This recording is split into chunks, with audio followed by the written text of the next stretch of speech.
Magandang umaga po sa inyo lahat. Welcome po sa programang Kapayapaan at Kaunlaran sa Timog Luzon. Ito po ang inyong makakasama sa loob ng 2 oras. Yan.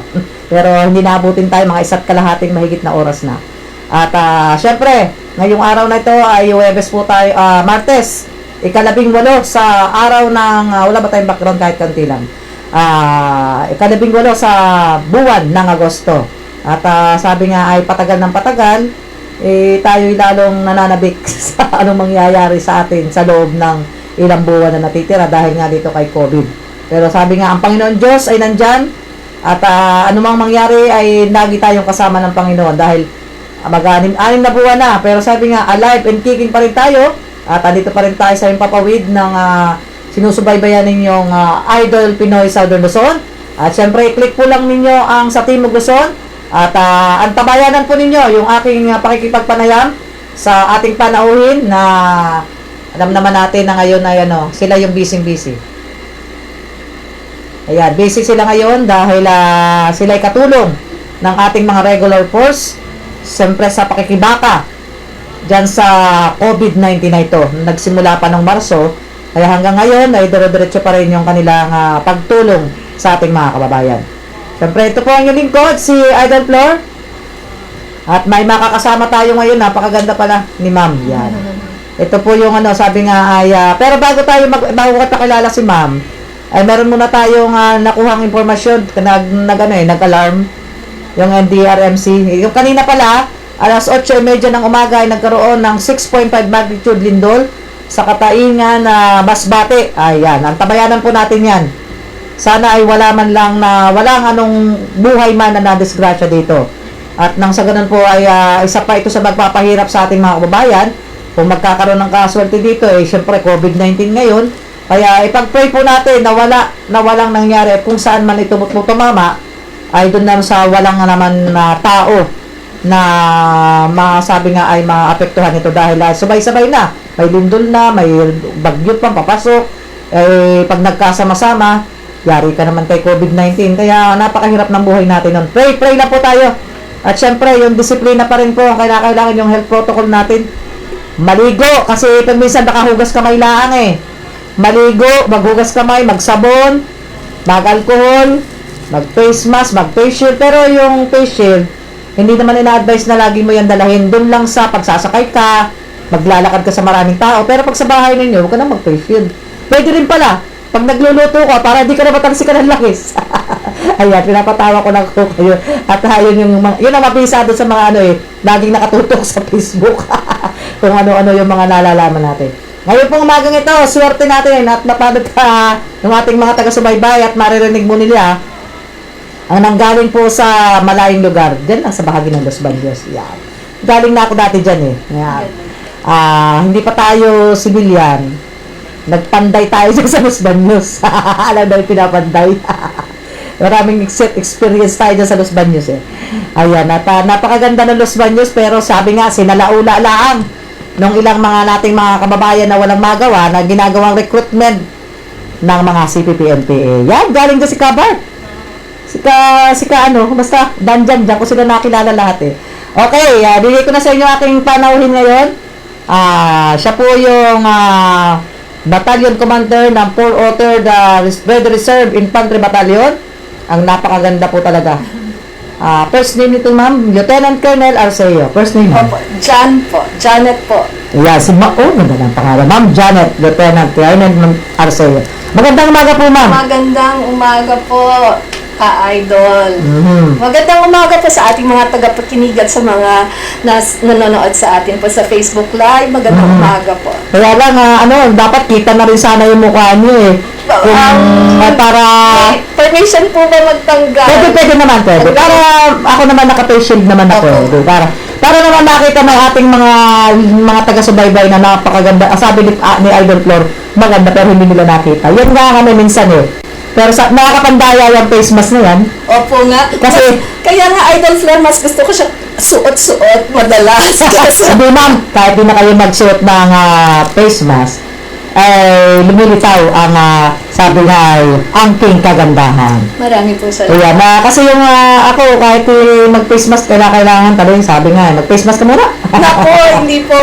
Si Idol Flor po, mga kaibigan. Yan, Yung mga naku po. wala pa pong nakakita sa kanya in Oh. person, ako po mismo magsasabi. Hindi po yan totoo. Napakaganda rin po. Baka po pogi. Okay. Po yun. Yan. Ako marunong mambola. Ma'am pala din, parehas ko din. Yan, ganun ba talaga? Ma'am, kumustahin po natin yung mga reservists sa area ninyo. Ano po ba yung mga nasasakupan yung mga lugar dito sa 203?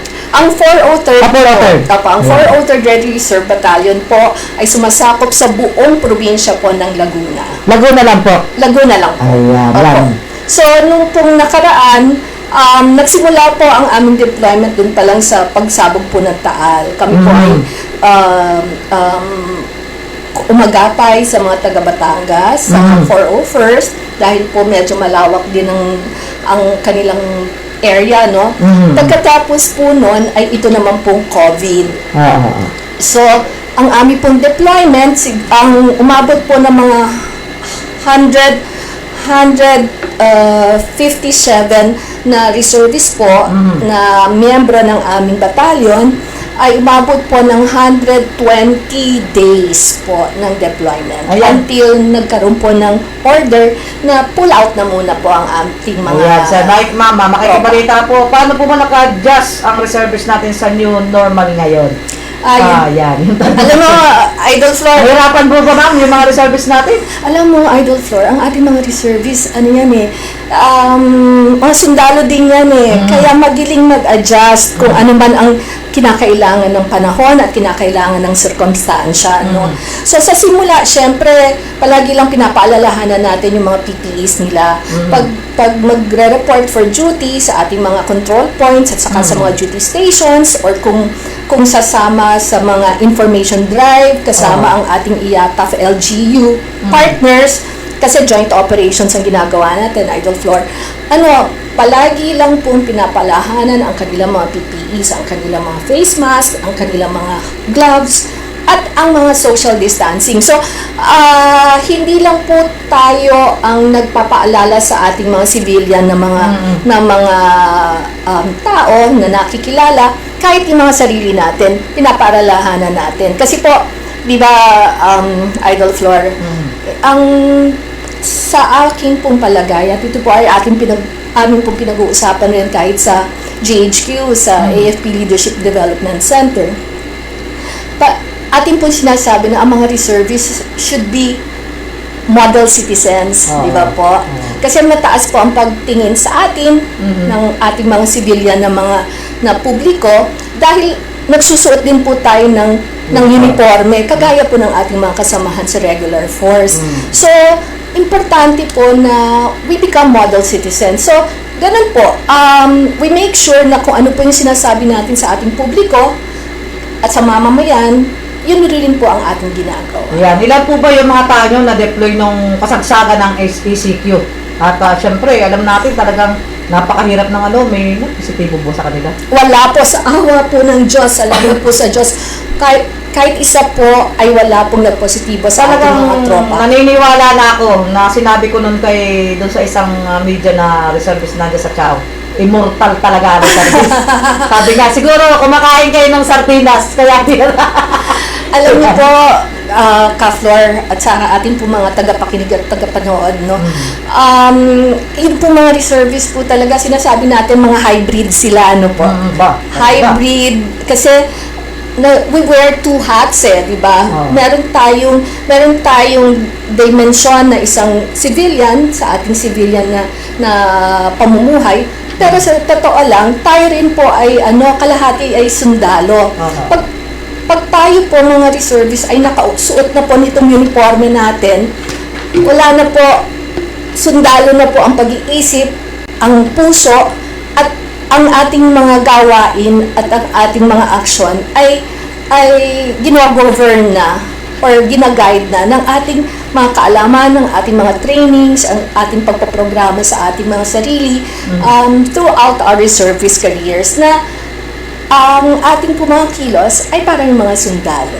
Pero naiintindihan ang mga pangangailangan ng ating publiko. Yan. Eh, bilang babae kayo, ma'am, kasi syempre, lalak daw minsan ang sila lagi ang gustong mag-leader. Eh, paano ninyo na-handle ang ganitong cases? May mga tulong ba na natatanggap ang mga reservists sa panahon naka-duty sila na ba't hindi naman siguro sila tinamaan yung pang-araw-araw nilang buhay? Bilang ikaw isang babae, paano mo sila napasunod? Kasi yung mukha niyo, ma'am, eh, parang mabait eh. Siyempre, kailangan daw yung katulad ng mukha ko eh. Talagang pag nakita pala suot na doon sa hindi ilalim. totoo yan, ma'am. Si Ka Flor, si Idol Flor, ngayon ko lang po nakilala, pero mukha po talaga mabait. Salamat ma'am sa inyong tanong. Tama po, marami po nagtatanong sa akin yan. At nung bago po ako maitalaga na battalion commander, pinag-isipan ko rin po yan. Maswerte po ako kasi po sa aking pag-aaral, yung schooling ko po sa AFP, CGSE po ako, nag-MNSA ako. Kompleto. Sa awa po ng Diyos. Salamat po sa mga sumuporta at tumulong. Nakahalibulo ko, nakasama ko, mga regular officers, men, alpha males, and senior officers and gentlemen na regular active personnel. Sa kanila po natutunan ko kung ano mga kinakailangan at ano po ang mga paghahandang kailangan kong gawin para magampanan ng mahusay yung aking assignment or designation. Yung sa tanong niyo po, bilang babae, hindi po ba ako nahirapan? Magsisinungaling po ako kung sasabihin kong hindi ako nahirapan. Siguro po, lahat po ng kababaihan na nabibigyan ng isang designation or assignment, kagaya nito, mag-command or maging leader ng isang unit, magkakaroon ng konting pagdududa or konting agam-agam kung paano nga niya mapapatakbo yung unit. Ako po ay sinuswerte at sa dami ng dasal at mataimtim na pagdadalangin, Ka Flor, at pakikipag-usap, yung active engagement with my personnel, the officers of my battalion unit, yung mga company commanders ko, at ang akin na rin pong mga administrator sa aming CDC at saka sa RCDG at ang mga personnel po dun sa kampo ay nagawa naman po ng paraan na nakilala nila ako, na intindihan nila kung ano ang ating mga adhikain para sa unit, para sa battalion, ano ang ating mga adhikain para sa ating mga tropa, at patungo po ang direction po kung saan natin gustong tahakin or dalahin ang ating unit. So, nung po sigurong marami sa aming battalion unit na reservist ang nakita na, oy, si Lieutenant Colonel Arceo mukhang maayos naman. Bigyan natin ng pagkakataon. Nung ako po ay nabigyan ng pagkakataon na mag-command sa kanila at ang mamuno sa kanila, ay mukha naman po na patunayan natin na pwede naman po pala. Kaya po pala at maayos naman po ang ating pagpapatakbo. Ma'am, ibahin ko yung tanong ha. Dalaga po ba kayo ba? Naku, Ka Flor, maraming salamat po. Sa pagtanong na yan, ibig sabihin po, akala niyo po okay talaga. Mukhang dalaga, ma'am eh. Maraming salamat po. Hindi po. Ako po ay may asawa na. 23 years married na po, ma'am. Yun, tagal na rin pala, no? Opo. Ilan taon na kayo, ma'am, ngayon? Yan po ang tanong na hindi ko sinasagot. Opo. 3 po ang aking anak. 2 pong lalaki. Mga tiwan yan. Tiwan, 3, 5, mga ganun. 2 pong lalaki at saka 1 babae. Ang bunso ko po. Ayan. Alam na natin, natanong ko doon sa 2 panahin ko na nakaraan ay kung paano nila na-a-adjust yung sarili na. May asawa ka. Yung asawa po ninyo, sundalo din. Hindi po. Civilian po. Private sector. Businessman. Kaya naunawaan naman niya yung trabaho niya. Alam mo, Ka Flor, ito po yung mga pinag-uusapan namin. Recently, we had a webinar. The AFP Leadership Development Center also has a series of webinars focusing on women leaders in the defense and security sector. Yan po ang tanong na madalas po na itatanong sa ating mga panauhin. At kagaya po nila, yung aming po mga naging panauhin ay mga ating mga first female generals sa armed forces, tapos yung mga batch ng first female PMA graduates also. Yung pong tanong na yan ang madalas na tatanong, at salamat po sa pagtanong din sa akin. Importante po, nababalance po ba namin ang personal at saka yung aming mga pagsiservisyo? Ang madalas pong sagot, at yun din po ang aking sagot, ay importante po na ang ating mga kasama or partner sa buhay ay naiintindihan po yung ating mga ginagawa.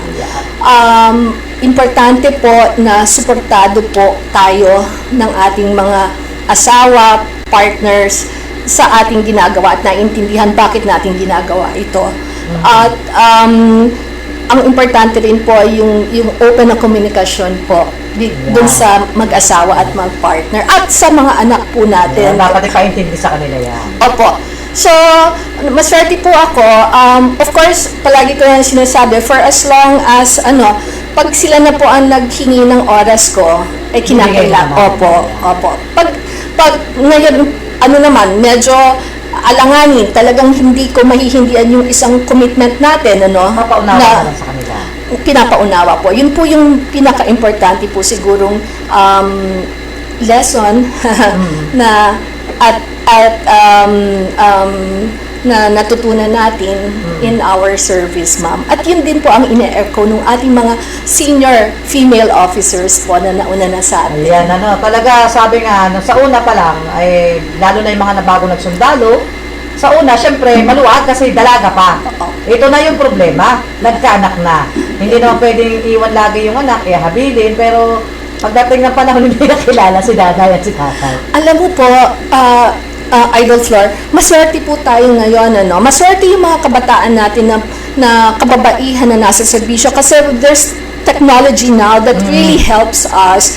Yung komunikasyon natin sa ating mga anak, sa ating mga kapamilya ay mas madali na ngayon. Kahit di ka na umuwi. Opo, ma'am. Siyempre, iba rin po yung umuwi, nagkakasama-sama, yakapan, di ba po? Pero wala mo nang yakapan eh. Oo nga po. So yun, but we're very, very thankful that there is, modern technology that assists us na nagagampanan rin po natin ngayon ang ating mga pangangailangan na obligasyon sa ating mga pamilya, lalo-lalo na yung komunikasyon. Ayan, ma'am, balik tayo sa tanong ko sa COVID-19 ha. Apo, ma'am. Kung sakali manangan yung tauhan na yung nagkaroon ng COVID, hindi, kasi wala naman talaga eh. Yeah. Ay, meron po ba kayong nakahandang tulong sa mga reservists? At syempre, Okay. kung tamaan sila ano kung may tutulong naman sa pamilya nila at wala alam naman natin na reservists, wala namang sweldo yan. Paano po nyo yan magagampanan? At saka, yung nung panahon ng COVID ngayon, may yung mga nagpo-frontliner sa inyo, mayroon mga kayo binibigay na kahit man lang na pangkape? Okay, ganito po. Thank you for asking that. Tama po, kami po, mga reservists ay walang mga sweldo. Wala pong allowance na natatanggap mula sa serbisyo. Meron, although meron by law, merong so pinoproseso po yan. Pero ang realidad po, minsan matagal po na bago ma-release and it's really not enough for everybody.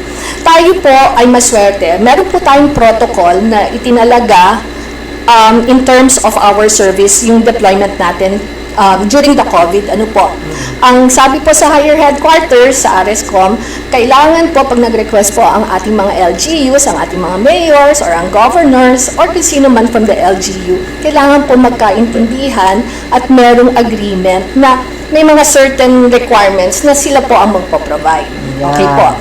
So, isa po yun. Maswerte po tayo na ang ating po mga nakasama at na kaugnay ng mga LCs, mga local chief executives, ay naman po, yung they honored yung kanilang commitment sa atin. Meron pa po kaming hinihintay na iba pa, pero I'm sure magagawan pa rin po yun ng paraan. Yung iba po, tayo po yung maswerte, meron po tayong mga ibang mga kaibigan in the private sector. Nakita po nila ang mga gawain ng ating mga tropa both during the Taal operations and now during the COVID. Kasi po, kagaya po ng ginagawa ninyo dito sa second CRS, ano po, kami po ay naniniwala rin sa power ng social media at communication. So, madali na po yun ngayon eh. Opo, ma'am. So kami po ay merong FB page, ang aming 403rd RRBN, Reservist Unit, at doon po namin itinalagay ang aming mga activities. Marami po tayong mga kaibigan na nakikita po ang mga ginagawa ng ating mga tropa. Marami po ang volunteer at nag-offer ng mga ayuda at tulong sa ating mga reservists. Nakikita po nila na hindi lang po yung ating mga kababayan na medyo naapektuhan nitong pandemic at saka ng lockdown, pero nakita rin po nila ang hirap ng ating mga reservists. So, meron po tatawag sa akin, nagsasabi, Jan, what do you need? So, meron po nagpapadala ng mga kahit papaano po, mga konting pagkain, mga ganyan. Meron pong mga nagpapadala ng minsan, panggasolina, ganyan. Although meron po kaming allocation from the CDC, pero yun po, limitado lamang po. I'm sure alam niyo po yan. Pero so yung mga ganun po, meron po mga nagpapadala ng mga, kami po ay naka-request sa ating mga kaibigan sa mga FMCG, mga tagagawa, manufacturers po ng mga sabon at saka mga shampoo at saka panlaba, ay kami po ay naambunan. Marami pong salamat. Unilever Philippines, pasensya na po. Kami po ay naambunan ng hygiene packs. So kahit paano po, kahit po Para lagi sila nagugas kamay. Opo, ma'am. At saka syempre, yung uniforme natin, or minsan ilang linggo na po nakadeploy yung ating mga tropa. Dapat ay lalabahan lagi yan. Opo. So maraming salamat po dun sa mga kaibigan natin in the private sector who have seen our work and who have recognized yung mga pangangailangan po ng ating mga tropa. So maraming salamat po sa kanila. Ay, dun po sa area nyo, sa Laguna, alam natin, mataas talaga ang ng COVID-19 ito. Opo, ma'am. Hindi ba na kayo man lang natakot pa yung mga tao ninyo? Diyos ko, baka itong mga tao ko magka-COVID. Yeah. Wala, paano po nyo nakakausap ang mga tao na hindi sila nag-aanilangan at nakapokus na talaga lang yung trabaho nila na sana hindi kami nakaya? Paano po nyo sila nasusubaybayan sa ganyang paraan? Ma'am, ako po yung umiikot. Regular po ang aking pag-ikot sa ating mga tropa. Kasi ka-floor, naniniwala po ako na hindi po kayo magiging mahusay na commander or leader kung hindi niyo po nasasamahan yung inyong mga katropa. Hindi niyo nasasamahan yung inyong personal. Hindi niyo nakikita kung ano ba ang tunay na kalagayan nila doon sa duty stations nila or kung saan man sila nakadeploy. Baka mayroon ng may lagnat, may monitor nyo. Opo, yun po ang ginagawa namin. Maswerte rin po ako kasi ang aking S1 at ang aking S3 ay magagaling. Yeah. At hindi po, malaki pong bagay yun eh. Malaking bagay po yung kasamahan natin. So, maswerte po ako, S1 at saka S3 at iba po pong officers ng command ay magagaling. Magagaling din po ang aking mga company commanders. So,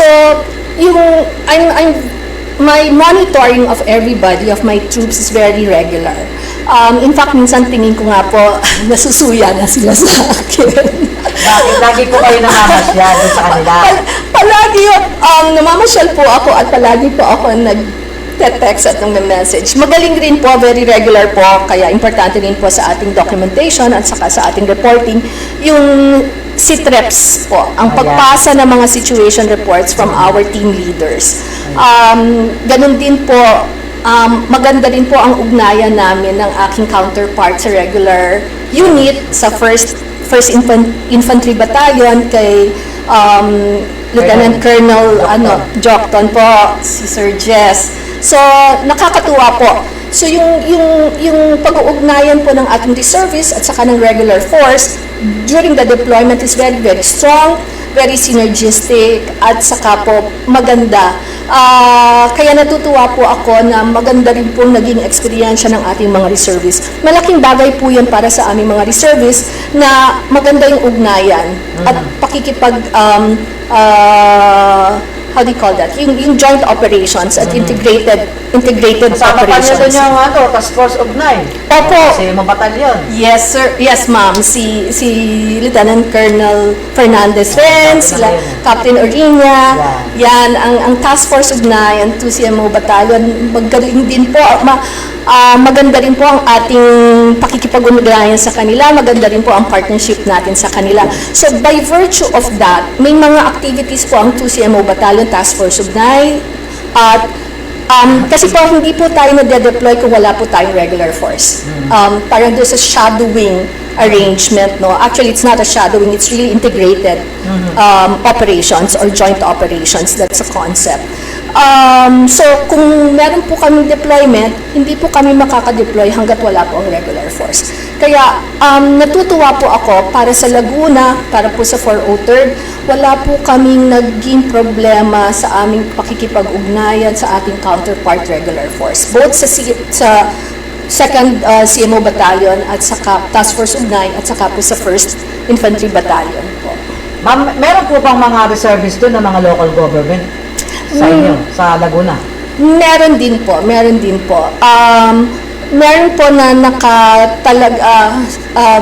how do you call that? They're employed by some of the local government units. However, for some of them who are employed, yung mga nasa munisipyo po, hindi po sila na-deploy. Doon lang sila sa ano? Opo.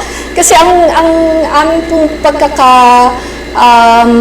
how do you call that? Ang aming pong pag-intindi sa ganyang bagay po, mas malaki rin po ang kanilang contribution as a reservist by making sure na nagagampanan nila yung kanilang mga duties in the LGU. Yeah. So even if they function as civilian personnel under the LGU, contribution din po nila yon bilang mga reservists. Yes. So, may tulong naman po si Governor para sa mga reservists. Lalo na ngayon, alam naman natin na kinakailangan, kasi mga governor natin dyan si Governor Ramil Hernandez po. Matagal na nga po kami naghihingi ng ng meeting sa kanya, pero parang busy yata siya. Pero nanonood Pero nagkaroon na po kami ng pagkakataon makapag-meeting kay Vice Governor.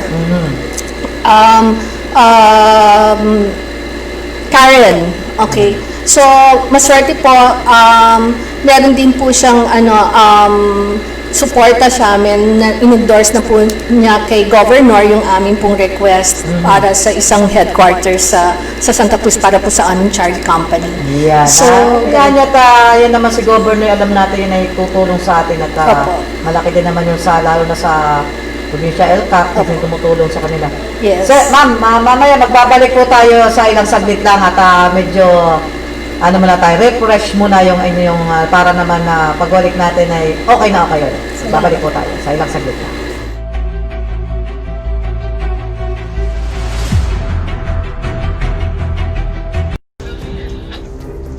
The ISIS are sending their people in here, in our homeland. What is important for now is the safety of the civilian.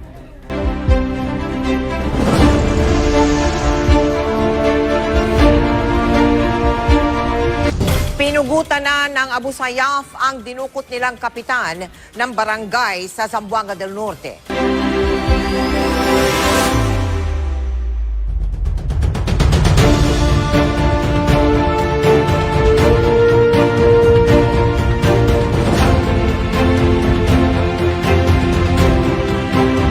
Quinilyn, matagal na tayong hindi nagkikita. Sa hinaba-haba ng panahon, 3 taong ka nang nawawala sa pamilya natin. Sana naman maging maisip na maliwanagan na yung isip mo sa mga pinaggagawa niyo dyan sa bundok.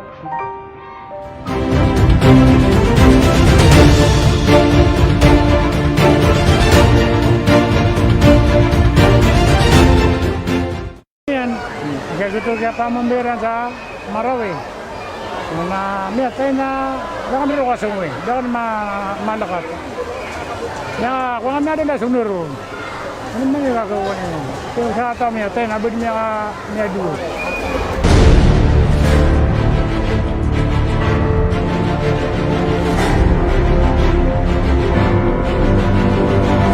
Dahil sa patuloy na paghahasik ng karahasan ng Communist Terrorist Group, ang nasabing batas ay agad na inaprubahan ng House Committees on National Defense and Security. Pero ayon sa may akda nito, 7 taon nang nakabinbin ito sa Kongreso. The Anti-Terrorism Bill is now Republic Act number 11479. President Rodrigo Duterte signs the bill into law Friday, July 3.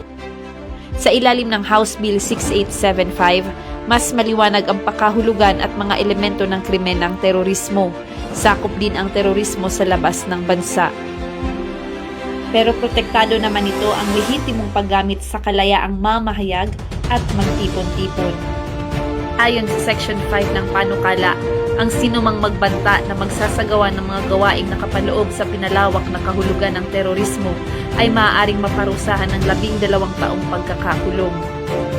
Kabilang na dito ang pagpaplano, pagsasanay, paghahanda at pangangasiwa ng mga gawaing terorismo, pagsasabwatan sa pagsasagawa ng terorismo.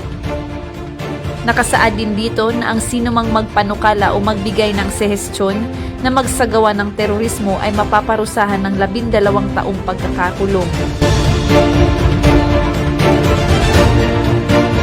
Ang sinumang mag-uudyok, bagamat walang direktang partisipasyon sa terorismo sa pamamagitan ng mga talumpati, proklamasyon, mga sulatin, sagisag o simbolo, banners at iba pang pamamaraan na naglalayong makapaghasik ng terorismo ay maaaring patawan ng 12 taong pagkakakulong.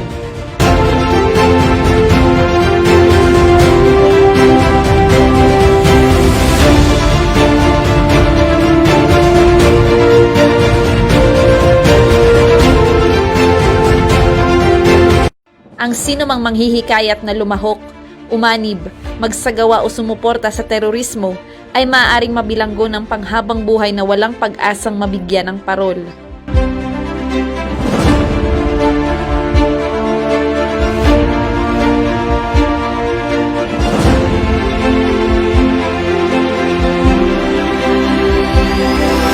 Ang sinumang magbigay ng material na suporta sa sinumang terorista, organisasyong pang-terorista, asosasyon o grupo ng mga taong naglalayong magsagawa ng terorismo. You must arouse, organize, and mobilize the youth and students in coordination of the workers, peasants, indigenous people, women, teachers, and other professionals, and all other patriotic and progressive sectors.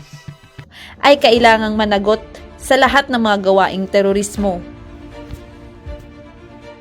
Bukod pa dito, ang sinumang law enforcement agent o tauhan ng militar na lalabag sa mga karapatan ng isang akusadong nasa kustodya ng gobyerno ay mapaparusahan ng 10 taong pagkakakulong. Sa makatwid, ang batas na ito ay hindi para sa mga aktivista na pinaglalaban ang kanilang pinaniniwalaan, kundi sa totoong mga terorista.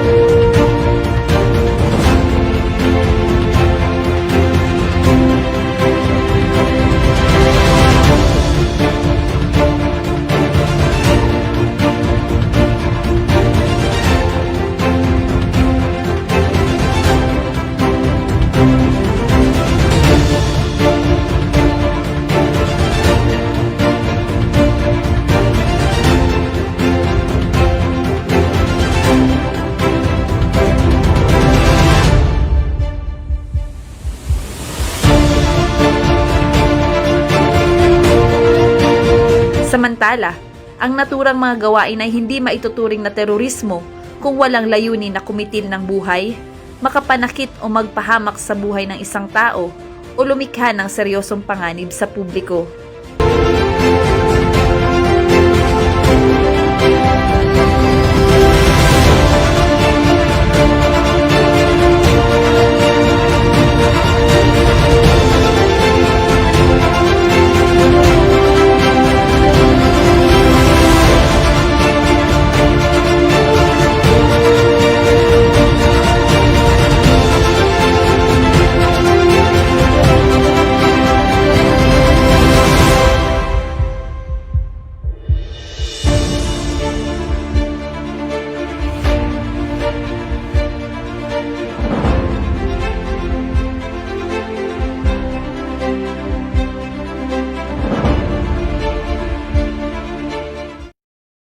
at ayan, ay nawala si aking nahigit.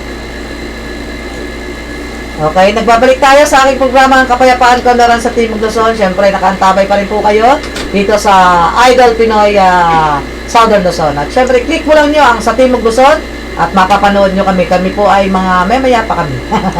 Ayan, nagkukwentuhan kami ni Ma'am dito kung yung mga nararanasan. Alam mo yung sabi mo nga ako tayo dumako dun sa role ng reservist. Pag pinagkikwentuhan namin kasi yung experience namin na nagka-COVID, na nagka-anxiety ka na, kung ano-ano na kasi nang nasa isip natin.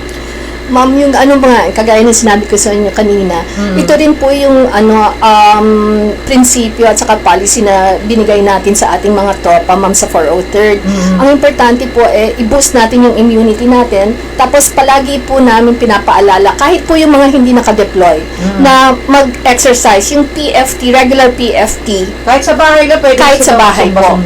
Yun po. So, at saka yung pong push-up, yung our regular PFT requirements, exercises po. Opo, yun, or tumakbo, ganyan. So, palagi po namin pinaalahanan yung ating ng sariwang hangin.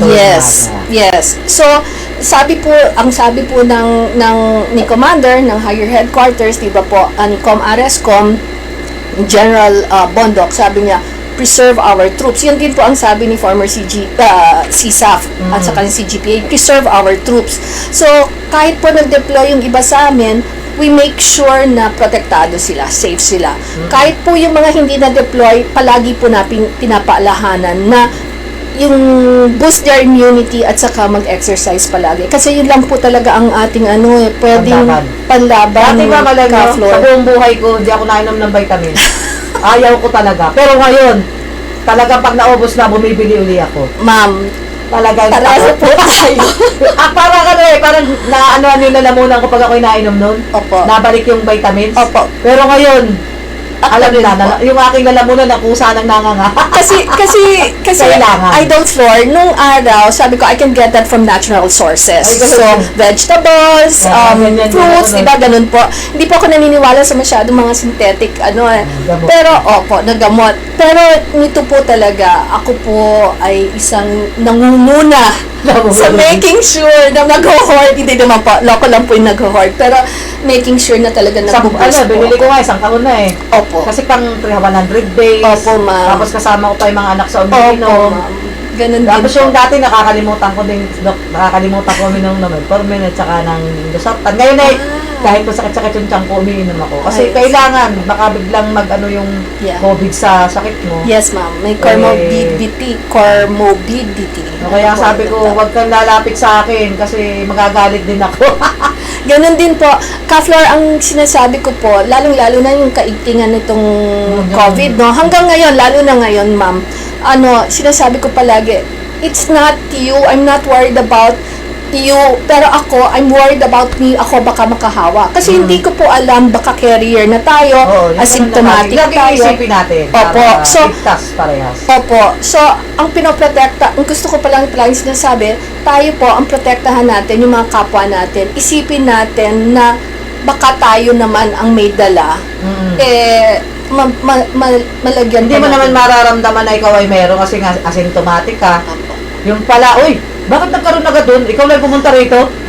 Alam mo, ma'am, sabi nga, meron akong kaibigan, idol floor na nagsabi, alam niyo, matindi talaga kayong mga sundalo, sabi nilang gano'n.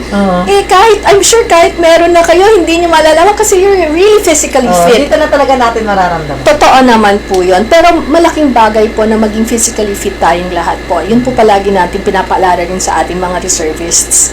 Na yun lang po ang ating magagawa sa mga panahon nito. Yun nga, mama, nagtataka nga ako sa sarili ko. Nung last na ako yung nag-schooling. Opo. Tinamaan ako ng aking rayuma na magaan dalawang tuhod ko. Pero kahit gano'n, nakapag-nagpakot, nakapag-PPFP ako, lakas lang ng loob. Kahit bagsak ako ng konti, hindi naman bagsak, yung nakaano ka lang sa bracket na ako, pero kinaya ko kasi kailangan kong makapasa. Opo. Nasa isip nga lang daw yun That's right. At saka, ma'am, ako naniniwala po, matinding dasal po, malaking bagay. Ayan lang ang ko sa buhay ko kasi ako, single parent ako.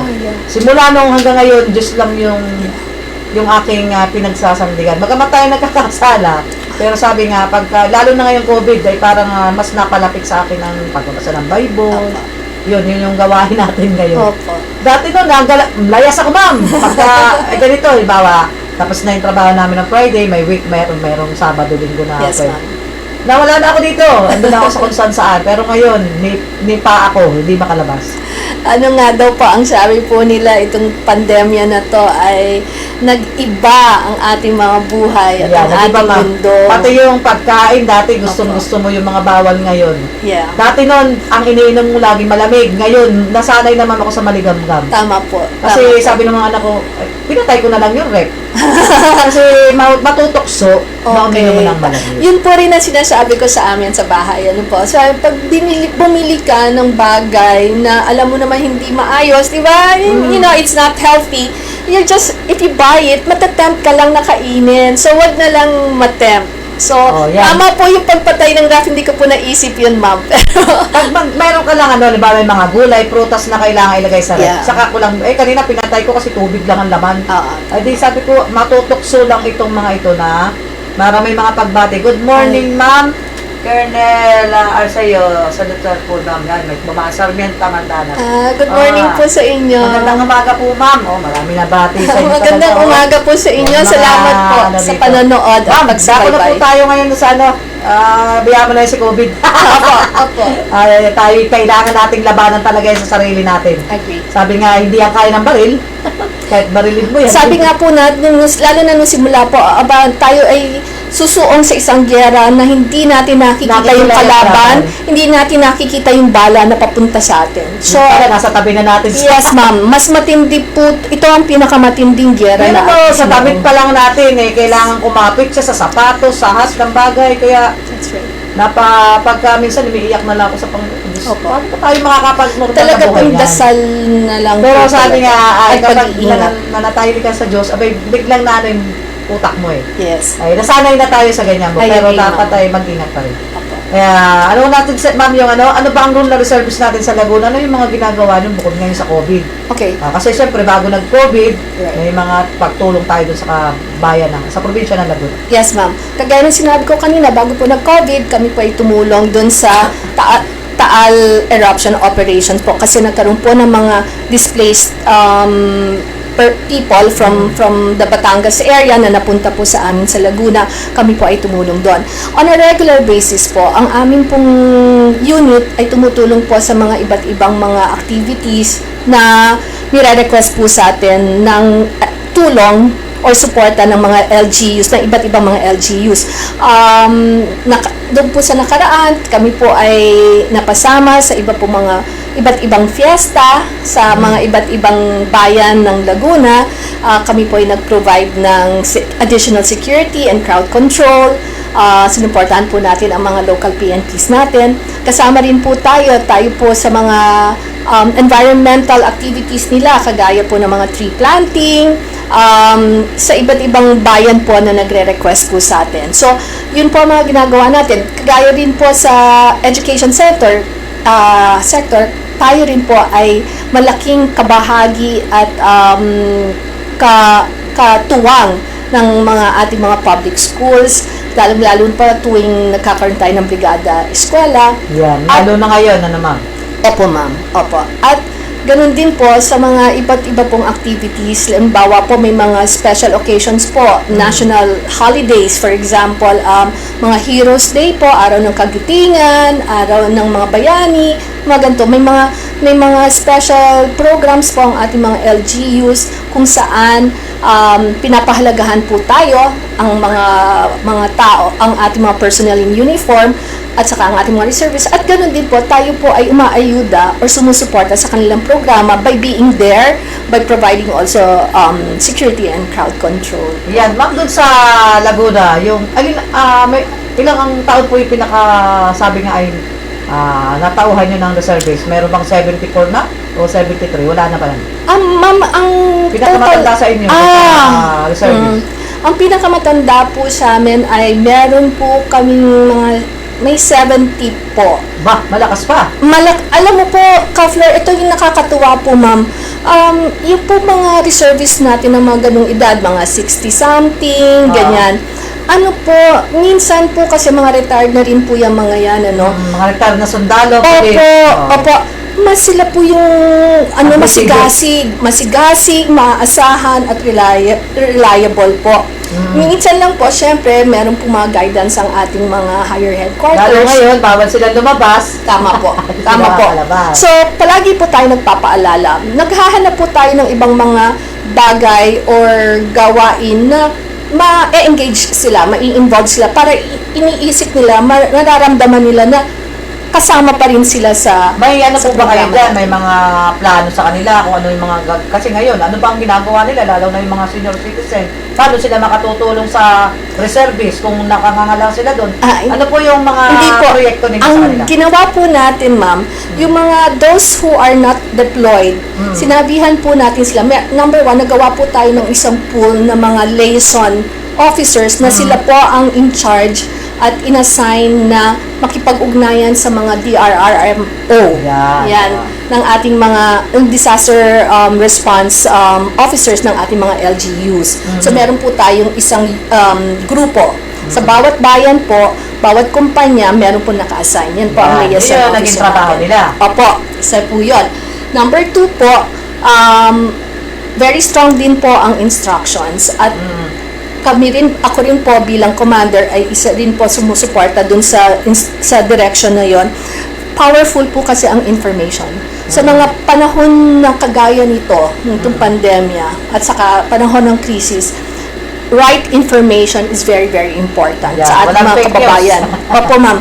So, ang ginawa po natin, marami po sa ating mga reservists na stay at home, pero very, very active sa Facebook, ma'am. Yan. At sinabi po natin maging active sila, both sa Facebook, sa social media, at sa kanilang mga network. Sa network nila of friends and family. So, yung information, pinapasok natin sa kanila at sila po ang parang nagpo-propagate ng mga tamang impormasyon na kinakailangan malaman ng ating mga kababayan. Yan, kasi ngayon, alam mo ma'am, mas kinakailangan yun yung tunay na informasyon dahil katulad dito sa Lucena, ma'am, di ba lang, so ilalim kami ngayon ng MGCQ. Yes. May nagpakalat na naman na GCQ. Dito mga si tao, nagbilihan sa mga tindahan, nag-panic buying na naman. Yung face shield, nag-panic buying. Dapat, kaya nga, mayroon tayong autoridad na sila yung magsasabi. Opo. Hindi yung naniniwala agad kayo doon sa Facebook. Kaya maganda yung gagawin ng ginagawa ng reservice na i-ano agad, unahan na natin ng tamang impormasyon. Yes.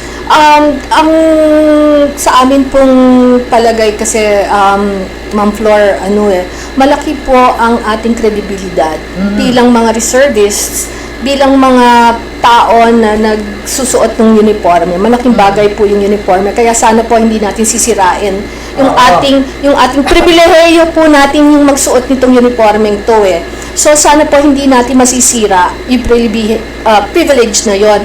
So ganun din po ang pagtitiwala sa atin ng ating mga kababayan, lalong-lalo na yung publiko, ay kung ano po ang sabihin natin, ay yun po ang paniniwalaan. Mataas po ang credibility Kaya factor nga, natin. pagkahandawa, nung nakarang pagbugso nitong, umiikot kami, dati nasama ako sa sasakyan, pero nung nararamdaman ko, teka, parang inuubo. Ay, tumigil ako kasi yung edad natin. Ay, pag nakakita sila na naka-uniform, naniniwala sila yung mga tao. Yes. O, nagmamay ka doon, mga kuya, baka pwedeng naniniwala sila. Ma'am Flor, yun po ang palagi kong sinasabi sa ating mga tropa, po. At sa ating po mga reservists, tayo po kasi importante na we become model citizens. Yun, kung meron po tayo, kung ang tanong po, ano ba ang roles natin bilang reservist? Our number one role is really to be model citizens. Yeah. Because we are being looked up to by our... Wag namang gagamitin sa kayabangan. Yun po, ma'am, nako. Kailangan, pag sinabing role, yung sa tahanan mo, dapat wala kang number 2. Kailangan makikita talaga kasi sabi nga, hindi mo naman mape-perfect Pero kailangan makita nung para maniwala sa iyo, sa sarili mo muna gawin. Kasi po, di ba sinasabi, may kasabihan at saka meron sa mga pag-aaral at pananiliksik, yun pong national interest natin, yung national security natin, mabubuo lang yan kung bawat unit, bawat bayan, bawat barangay, bawat purok, ay pare-pareho ng direksyon at pamumuhay, di ba, at pag-uugali.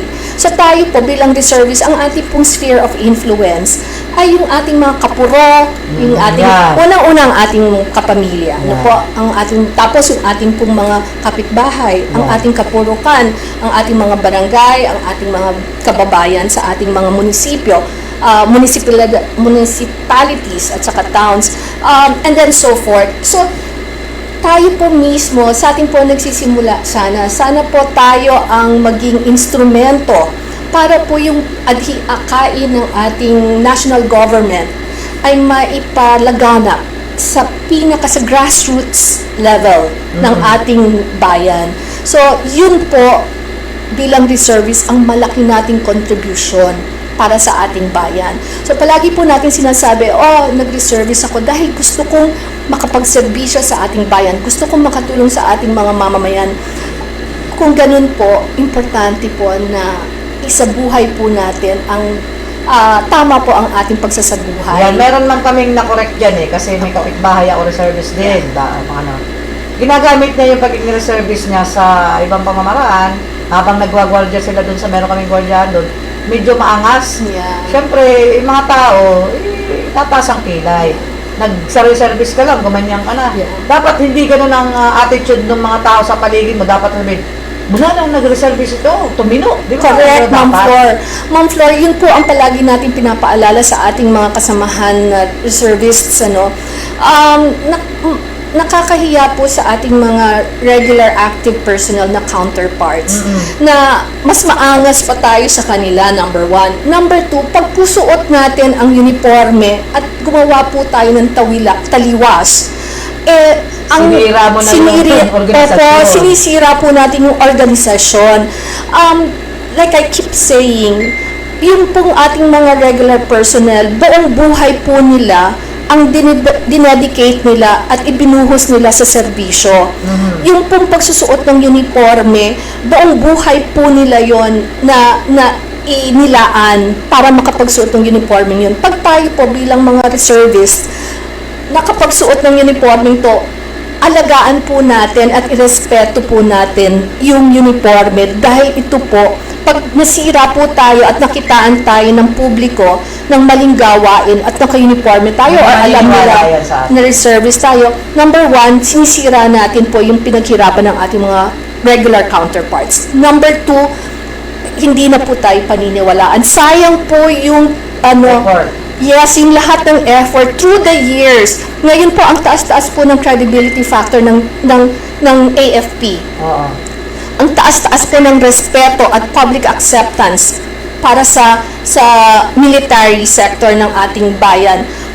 Tayo po sana bilang reservists, wag po tayo ang makasira doon sa taas ng pagtingin ng ating mga kababayan sa uniform sector, lalong-lalo na sa Armed Forces of the Philippines. Yeah, nung nakasagsagan nga ng ECQ, may mga lumabas na reservists na huli pa.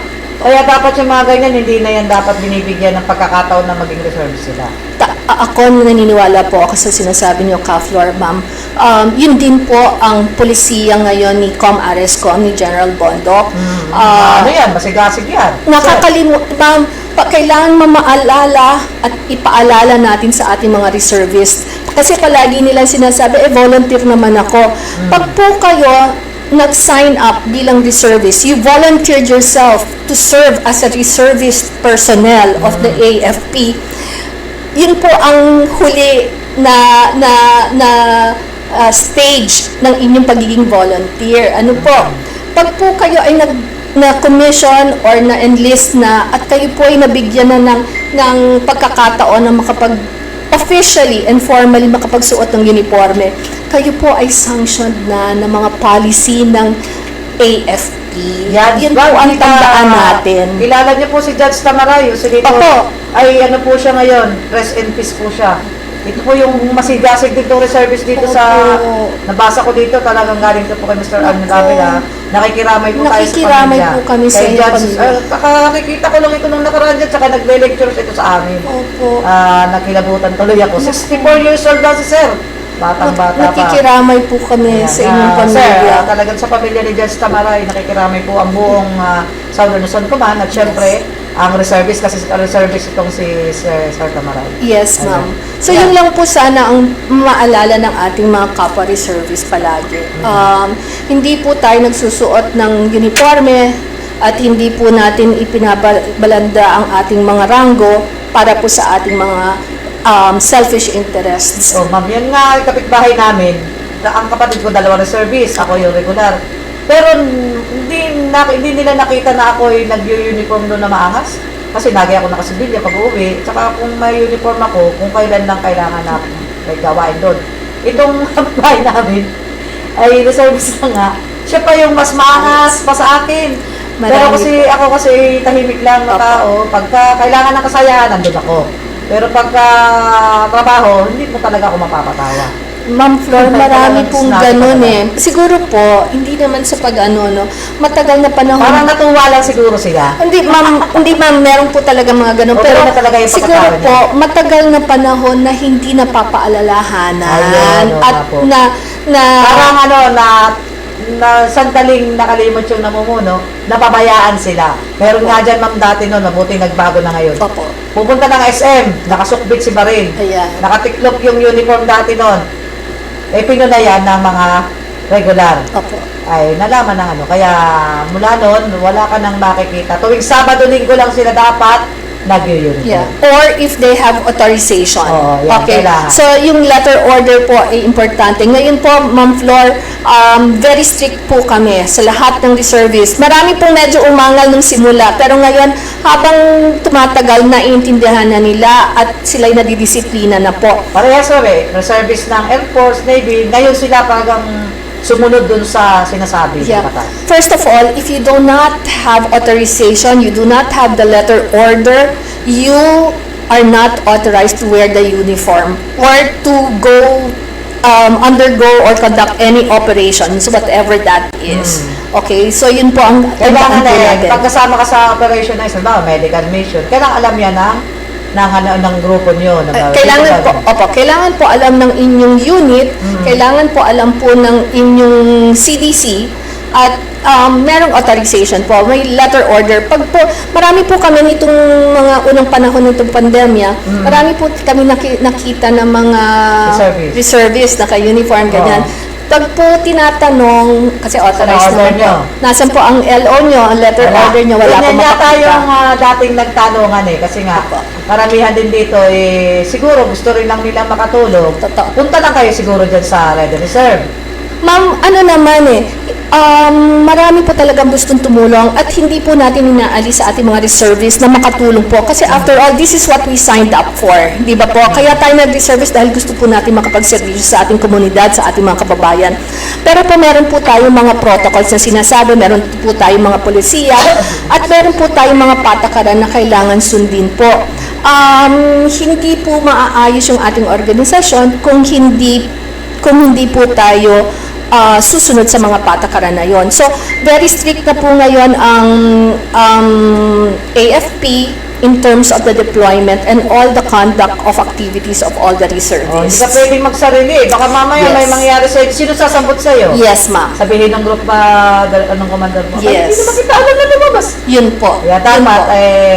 meron talagang meron yan dapat may mga papel. Opo, Ma'am Flor. Iyon po ay para na rin sa ating kapakanan at sa ating Sa amin din, protection. sa regular forces, siyempre, maraming nabutos. Hindi alam ng boss mo, sabihin ng boss mo, sino may sabi sa iyo pumunta ka? O ngayon, pag may nangyari sa iyo, papanagutan ka pa niyan. Kailangan talaga alam lahat mula sa office mo, sa headquarters, sa taas, para kung may mangyari, kay Idol Flor at Dinali Dian, ay alam ng mga Alam mo, yung trabaho ko kasi talagang ilang taon na ako naging media, pinito pa rin ang trabaho ko ngayon, pero awa ng Diyos, ma'am. Buhay pa rin ako. Opo, salamat po. Salamat sa Diyos po at naandyan pa po kayo, Ma'am Flor. Alam mo, Ma'am Flor, nung simula, medyo ang daming pumapalag, po. Kasi sanay sila noon na basta-basta. Hindi naman po, hindi natin po yun minamasama, no? Ganun po talaga. Sabi niyo, parang nako-constrain sila, parang napipigilan Saka sila. natandaan ko nung pumunta ako sa Tansa. Opo. Si President ay naging doon, yung guest Guest. speaker, Opo. na pinagalitan niya yung mga pulis. Pero yung mga kapwa at reservists, pinalakpakan niya, mabuhay ang reservists. ganyan kayo kamahal ng ating Pangulo. Yun nga, Ma'am Flor, ganun po tayo kinikilala, Ang taas na tinatanaw. pagkilala. Opo, ni Presidente mismo, wag po nating pabayaan na masira Mapapatuloy. tayo. Opo, masira tayo kay Presidente at sa ating mga Baka kababayan. nangyari niya, pag pumunta yan katulad ng ginagawa niyo, talagang nagtatakip na ng tainga yung mga kapulisan kasi hindi niya makapali kasi sabi ko, okay talaga. Pero sabi ko nga, panggigising lang yan. Opo. Sana doon sa ating mga reservists, walang makasama sa mga illegal. Yun nga rin po ang palagi nating sinasabi. Kaya po yung ating pagpapaalala sa ating mga katropa, hindi po yun para lang pigilan kayo, para po yun sa protection nyo. Sana po, yun po palagi nating isipin. So, Yung naman mga ROTC na pumasok na reservists, alam na nila yan. Kasi pagpasok pa nila sa ROTC, may mga batas na yan. that's why May mga code, mga military code na yun. Right. Alam na nila kung paano sila susunod. That's right, Ma'am Flor. In fact, we are strongly advocating, our youth to join the ROTC program. Malaking bagay po, ma'am, ang ROTC program sa ating Reserve Force Development na Yeah. sinasabi. Malaki pong maganda at it's a very powerful and strong foundation for our Reserve Force Development. Yung mga po magdidesisyon na maging either reservists or regular personnel ng Armed Forces of the Philippines, malaki pong tulong at strong na pundasyon ang ROTC program. Kaya kayo po mga kabataan, lalo-lalo na po yung mga incoming freshmen dyan, at pwede naman po mag-open din po yan sa Ano, pagka ngayon, merong yung ating mga ROTC, paano pa sila ngayon, meron tayong problema ngayon na pandemic. Meron Yes. kayang online? Meron po, ma'am. Meron. Ayun Ma'am, na. kami po sa Laguna po, at ang 4th RCDG po. Okay, ang sakop po ng 4th RCDG ay Mimaropa at Calabar Yan, Zone. kasama na din ng Quezon. Opo, ma'am. May proposal po na talagang blended learning po ang ROTC program. Yeah. So, naniniwala po ang ating group commander at ang aming ang mga CDC directors ng 4th RCDG. Hindi lang po ng 403, yung 401st, 405th, 405th po kayo. Sa ang Romblon po ba, ano ba ang ano niya? 406 po yata. ang 406 o Romblon. 47. Opo. So, pero lahat po, Mimaropa and Calabar Zone, meron pong recommendation na sa RSCOM headquarters na blended learning din po. So, online. So, lahat po ng ating pwedeng ma-take up. Nagkaroon na po ng training workshop ang mga incoming commandants. Opo. Ang bilis Kasi po, syempre, we want to be forward-looking. So, Yeah. maswerte rin. Sumabay na rin. Opo, maswerte rin po tayo sa ating mga administrators, ma'am, ng RSCOM, sa RCDG at CDC.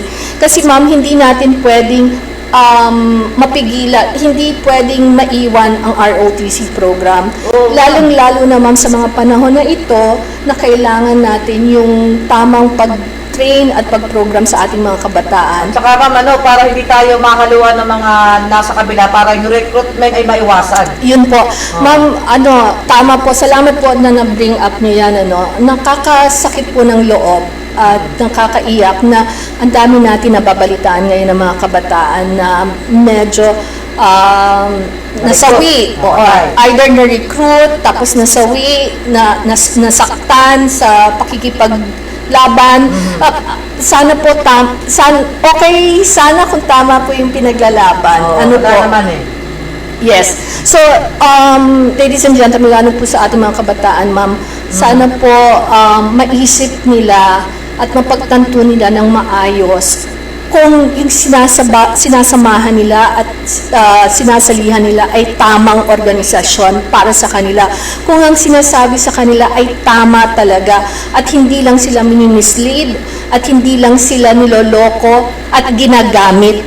At minsan po nagagamit ang ating mga kabataan, ma'am.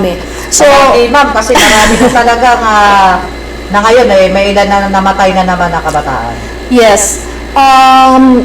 Kaya po ako, ina-advocate ko po,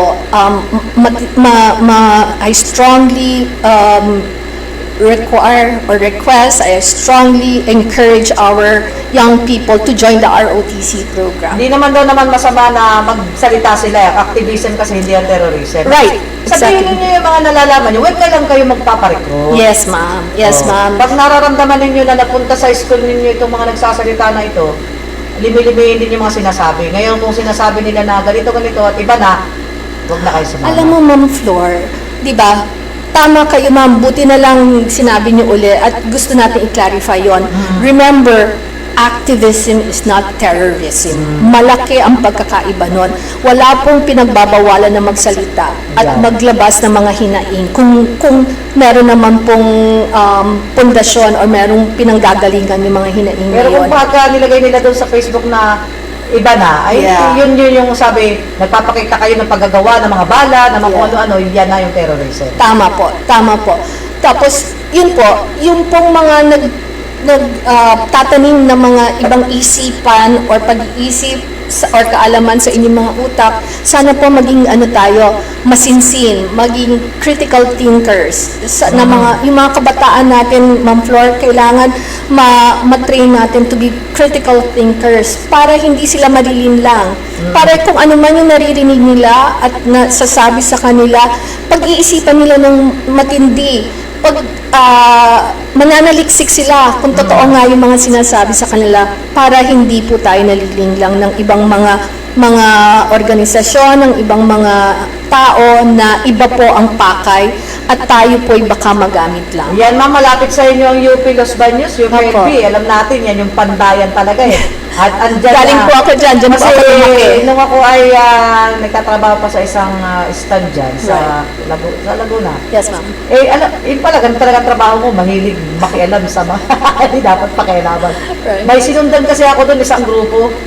Siyempre, asset tayo ng Yeah. PNP. Doon yung mga sinaka Bart, yung mga dating mga namatay Opo. na. Pinuntahan ko, sumupunta talaga ako doon, naniniktik talaga. Pero ako ay nagtatrabaho sa isang Morgan Star. Right, right. Siguro talagang sa aking, na ako hindi na maging pulis, kasi pangarap ko si maging pulis talaga, si Emma Henry. Aha, yes. Ginagaya ko yung kanyang ginagawa. Yes. Kaya kahit buhay ko doon, sabi ng mga kasama ko, pag tayo pinagbabaril dito, kasalanan mo. Pero ma'am, na-mention mo si Ma'am Emma Henry. Ako rin po, Los Baños yun. lumaki rin po ako, nakilalang-kilala ko si Ma'am Emma Saan ba Henry. kayo? Taga San Los Baños ba kayo? Ako po ay lumaki sa Los Baños kasi po ang aking mga magulang ay nagtrabaho sa UPLB. Yan, napakaganda doon. Doon po ako nag-aral. Kaya lang, walang magpasok sa akin. Doon po ako kinder hanggang high school tapos nagdiliman po ako for college. Napakaganda ng paaralan niya nung ako, pero ginamit nung iba Opo. sa hindi magandang pagkakataon. Tama po. Sana po, sabi naman po, tayo po'y madalas rin po nakikipag-ugnayan ngayon sa Chancellor at Okay saka... naman ang UP. Hindi na siya masyado. Ma'am, alam mo, kagaya na sinabi ko, madalas po tayo nakikipag-ugnayan ngayon kay Chancellor Sanchez at saka sa kanyang management team, ano po.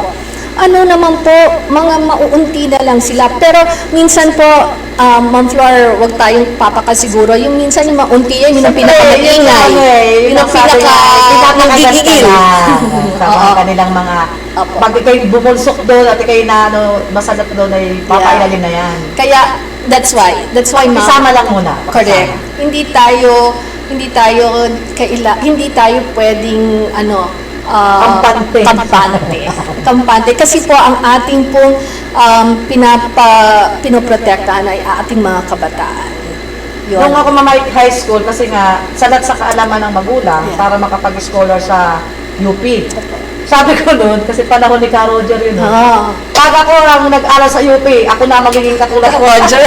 dati yun eh. You know, Ma'am Flor, Six dati namin. no, I have to admit, ako rin noon talaga naman sila Caro, sila Dante, opo. Pero dati yun. Diba, dati po yun, ito po ang masasabi ko lang po. Walang nagsasabi I sa have akin. this, I wrote this in my blog. I mean, there's, nung mga unang hindi pa uso ang blog, meron po ako mga sinusulat. Sa diary?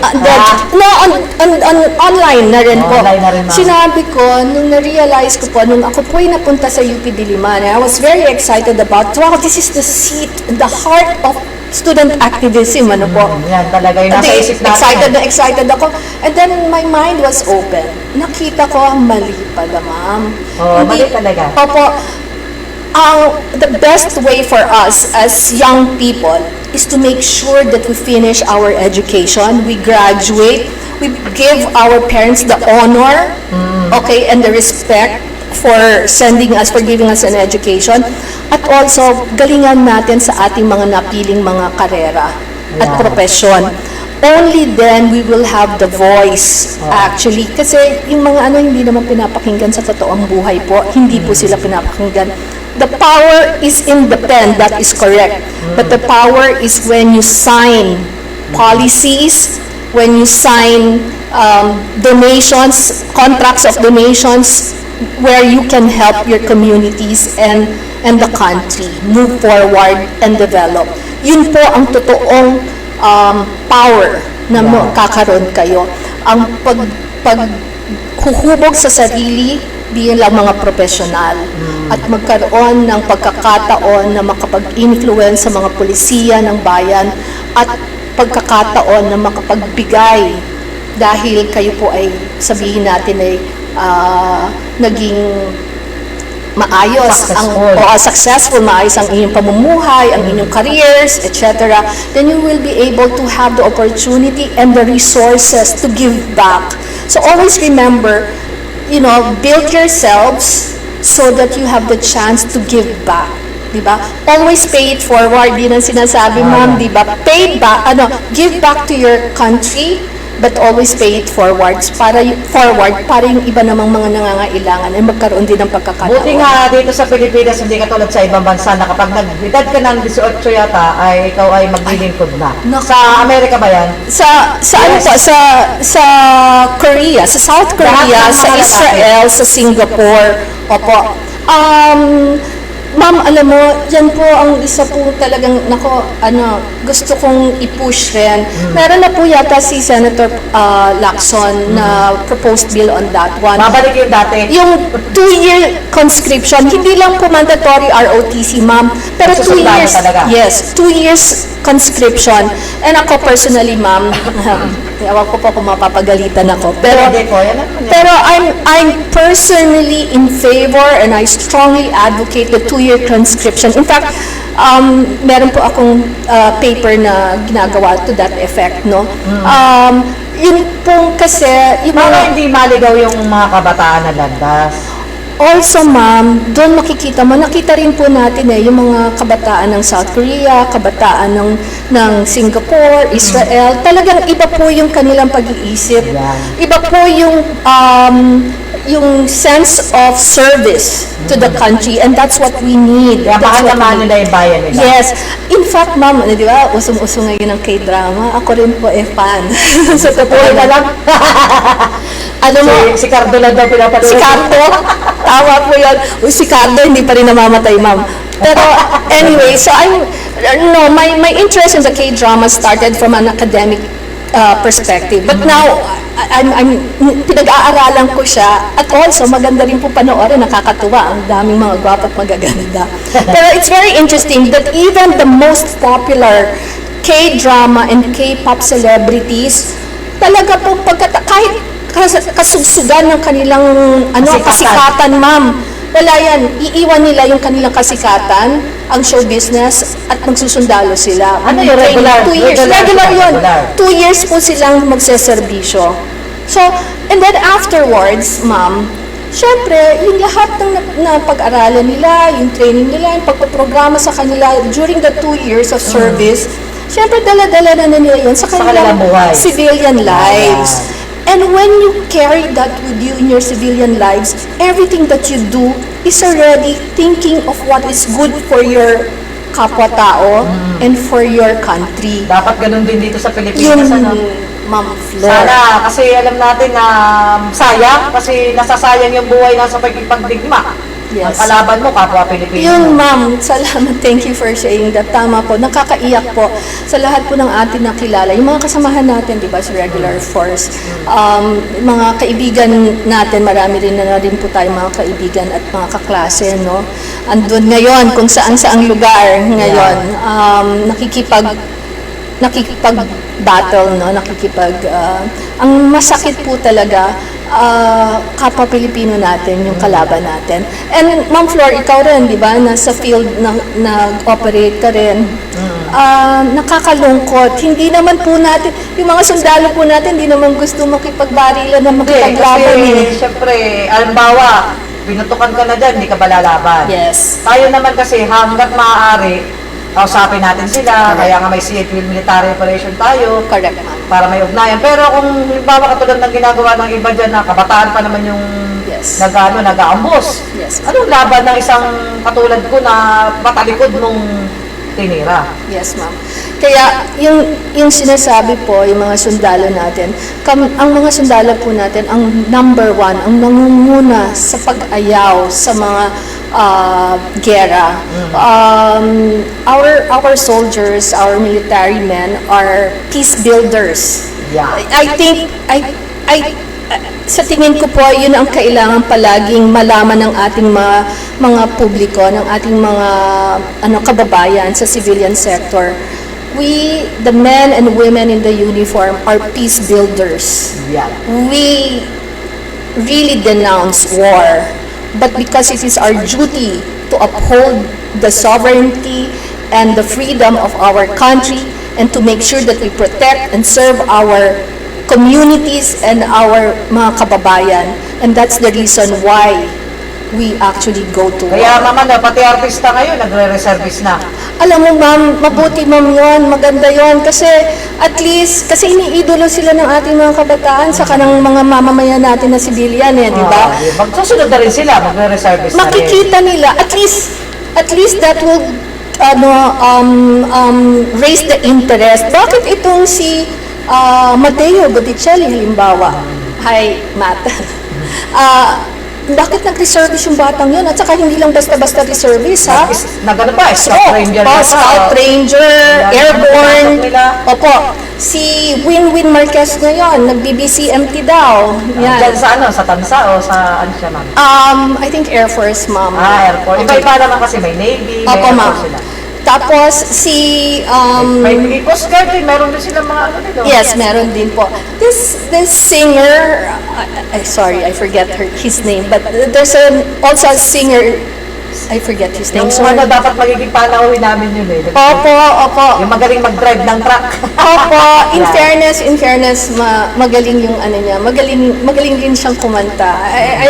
I was watching him, maayos yung bata. So marami po tayong si Ding Dong Dantes, yan, ano rin May po yan. step lang siyang ano niya, training niya, no? Opo. So, maganda po na itong ating mga celebrities ay nagiging interesado na mag-join sa atin. Ang maganda po, kagaya po ni Mateo, for example, ni Second Lieutenant Botticelli, ano po ma'am, talagang Nasa mind niya talaga. program, it's in his mind and in his heart. Ganun pong mga reservists ang gusto natin. Yung naiintindihan kung ano ang roles, kung paano kumilos ang isang reservist. Kaya kahit na artista, hindi mo po siya makikitaan na humihingi ng special. Yes! That's why ang taas ng respeto ko kay Lieutenant. Sabi ng training niya, talagang tumulog siya sa lupa. Classmate ko po yung nag-supervise sa first Scout Ranger. Opo. So, Pero 45 days lang naman yung ano na Scout opo. Ranger. Pero, ibig sabihin po, Na ano talaga yung mind. yes. So, yun, yung mga kagayang ganon, yun po ang hinahanap natin ng mga reservists. Hindi po, kahit na may katayuan sa buhay, kinikilala sa lipunan, di ba? Hindi po naghahanap ng special treatment. Naiintindihan kung paano gumalaw, kumilos, at magserbisyo ang isang Ma'am, reservist. nasa inyo na yung pagkakataon ngayon para tawagan natin yung mga gustong mag-reservice lalo dyan sa inyong lalawigan sa probinsya na kahit sa Laguna kasi, yan, inyong area. Yung mga kabataan natin, ipanawagan natin na ito na yung pagkakataon nila Wag na silang pumunta kung kani-kanino. Mas maganda yung sa reserves. Maraming salamat po, Ma'am Flor. Maraming salamat po sa lahat ng nanonood ngayon at nakikinig. Doon po sa ating mga kabataan, nagsusumamo po ako, di ba? It's really a strong appeal, kaya yun po ang ginamit kong pananalita. Ito po ay para po sa inyong mga kapakanan. Kung sana po marami sa inyong mag-join ng ROTC program.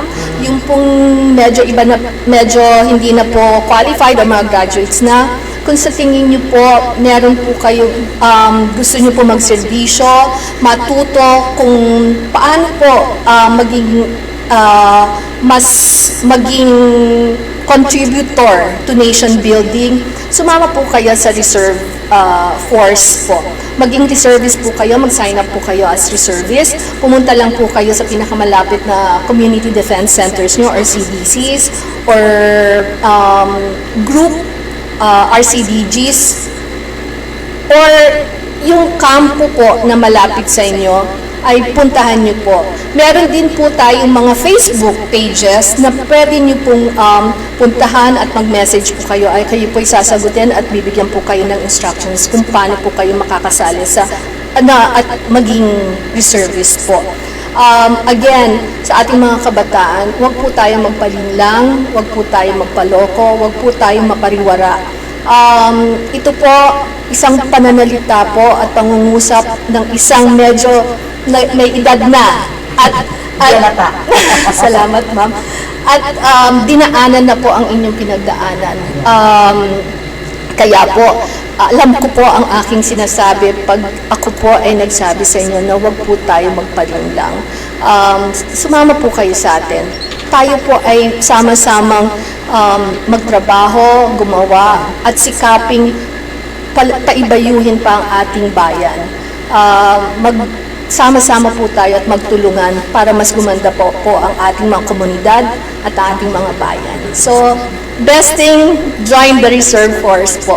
Ayan, at alam ko talagang malayo pa ang pinanggalingan ni Ma'am eh.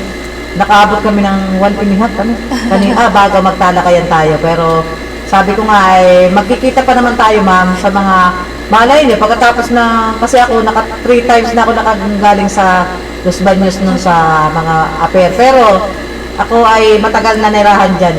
1 taong mahigit nagtatrabaho ako sa Big Mac. Alam, mga trabaho namin noon ay ganyan eh. Kaya kami napupuntahan ng mga nasa labor. Doon maganda po nakakarinig ng mga kwentuhan. Ay, doon ako nainggan nyo kasi doon. Kaya dahil, syempre, may meeting doon, takbo ako. At saka masarap ang buhay sana doon, Ma'am. Ma'am Flor, ito pala ang gusto kong sabihin, You know, naro-romanticize po kasi minsan yung kilusan na yan, yung kabila. Na-arouse. Oo, parang akala nila everybody thinks, the youth thinks that you need to be an activist, that you need to join, yung kalbila. Ano po, gusto ko lang po sabihin sa inyo, why don't you romanticize the idea of serving the country through the right organizations? Sabi nga kasi dinulungilin lang kasi itong mga ito. Magsiservisyo sa kayo sa bayan dahil itong mga kurap na ganito, mali ang kanilang pananaw na binibigay. Ma'am, ito po ang aking pagtanto, if that's what you want to do, if you want to serve and you want to change the system, join the system and change it from the inside. Like I said, work on yourself, be very good professionals or public servants, and influence policy making.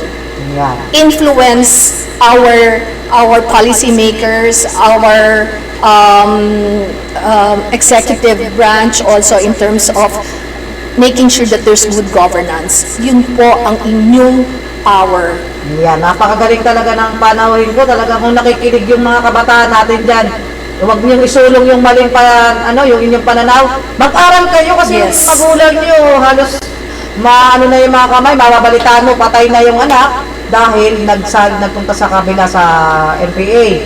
Kaya ngayon, mga kabataan, mag-aral muna kayo kahit nasa pandemic tayo, tulungan nyo yung magulang nyo na kayo ay maging maayos. Tama po, Ma'am. At wala namang magulang, sabi nga, walang magulang na nagsabi ang anak ay maging PA. Yeah. marami tayong nabalita yung hands off the children na Yes. binabantayan nila, lalo na yung mga sinasabing kinidnap at sabi ng bata hindi daw sa kinidnap, hindi po totoo yan. Talagang sila ay kinuha ng mga NPA. Yan. Maawa po kayo sa mga magulang niyo. Maawa po kayo. Ayan, maraming salamat ma'am at sabi ko nga, kapag nagkaroon tayo ng pagkakataon at wala na si COVID, makakapunta na tayo ng Los Baños. At nakikita ko na muli, kasi dati noon hindi pa ganun kaganda Los Baños. Ibang-iba pa, lalo na doon sa gitna ng bayog Oho. na tinataniman ng mga marijuana. Alam na alam ni Ma'am talaga.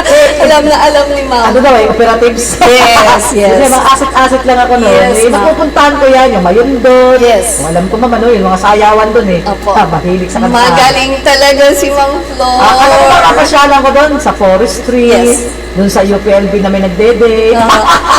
Doon sa, fertility tree. Yeah, dapat ko kami yung sulok ng UPLB. Opo. Kasi pagkatapos ng trabaho, stroll sa sasakyan. Yes, Yan. yes. Magaling. Ngayon, wala tayong mapuntahan sa takot kay COVID. Okay, maraming salamat po kay Mama Lieutenant Colonel Janet Arceo sa pagpapaunlak po ng makasama kayo ng mahigit sa 1.5 oras.